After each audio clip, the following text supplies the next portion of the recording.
Hello class, my name is Heidi Santa Cruz. I am part of the online human sexuality class, Health Science 425, and I will be presenting the topic of coercive paraphilia. I will be focusing on the origins and treatments of three different kinds of coercive paraphilias: frotteurism, necophilia, and pedophilia. Let us begin.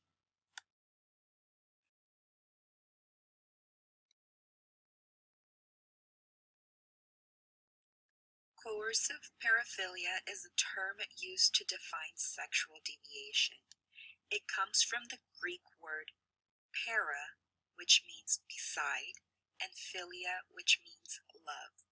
Coercive means using force or threats to make someone do something.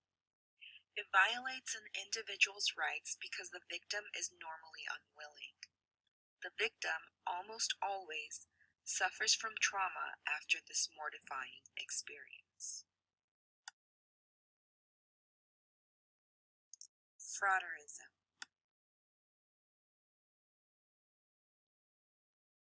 Frotteurism comes from the word frotter, which is French, and it means to rub.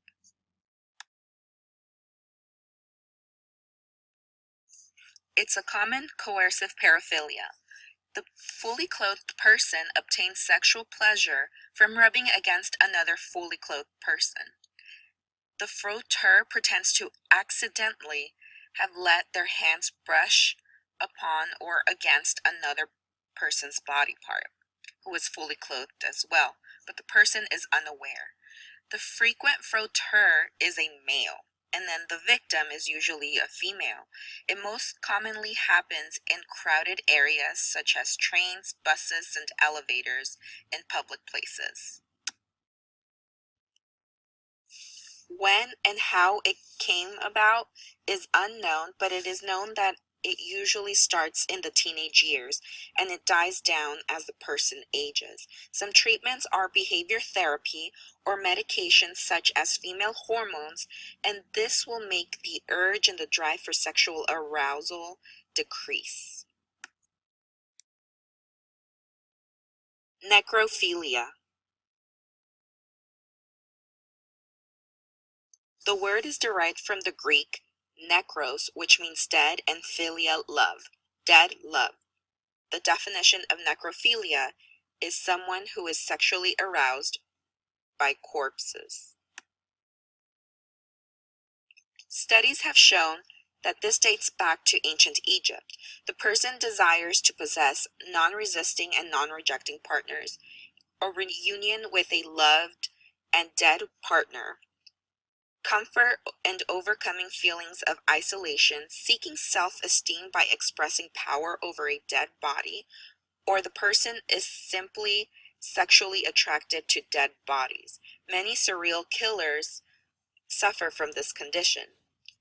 It can also be just fantasies or the actual act of sexual intercourse with a dead body.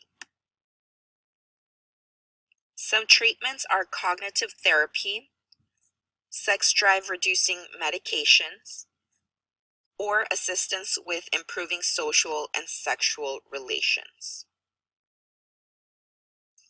Pedophilia.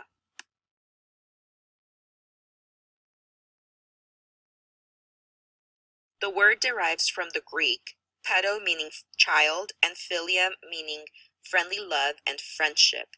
This disorder was recognized and named during the late 19th century.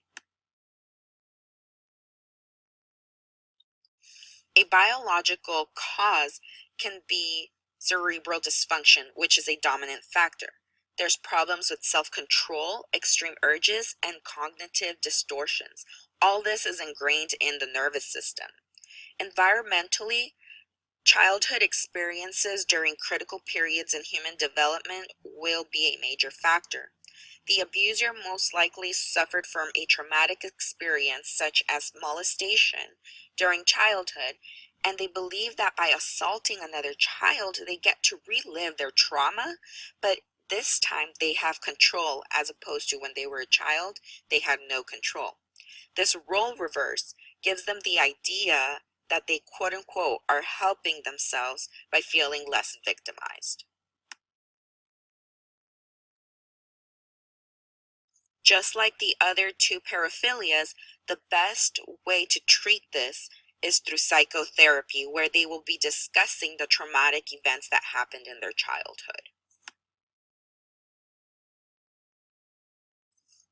The list of coercive paraphilia grows more and more every day.